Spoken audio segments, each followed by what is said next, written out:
وہ سب ہلاکت اور نقصان کی طرف لے جاتے ہیں۔ صرف طریقہ اسلام جو اللہ نے اتارا اور حضرت محمد صلی اللہ علیہ وسلم نے اس پر چل کر بتایا، تو سارے جذبات اس کو قربان کرنا، سارے طریقوں کو قربان کرنا،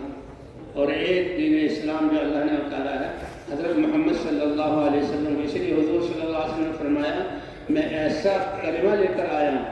اگر تم اس کلمے کا دل سے اقرار کر لو تدین لکم العرب، یہ بگڑے ہوئے عرب کے روم اور فارس کی سلطنتیں اور ان کی تعلیم گاہیں ان ضدی اور بگڑے ہوئے عربوں کی اصلاح سے عاجز ہیں، تو اس کلمے کی محنت کی وجہ سے وہ اتنے پاکیزہ جہاں زندگی والے بن جائیں گے کہ یہ روم اور فارس والے ان کی نقل کریں گے۔ اللہ نے کتنی بڑی صحابہ کو، حضرت عمر رضی اللہ عنہ فرماتے ہیں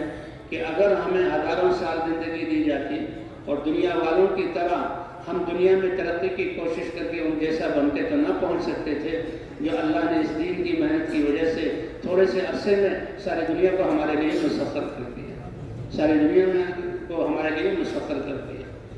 تو یہ اللہ کی طرح حضرات انبیاء کرام جیسی ہستیوں کو اتارا جاتا، علم دے کر بھیجا جاتا دعوت کے ذریعے، اور یہ اللہ نے والعصر ان الانسان لفی خسر، زمانے سے پوچھو کہ سارے انسان گھاٹے میں گئے، اس سے نکلنے کی سب سے پہلی اور بنیادی چیز ایمان ہے، کہ ایمان کا ایک ذرہ بھی ہوگا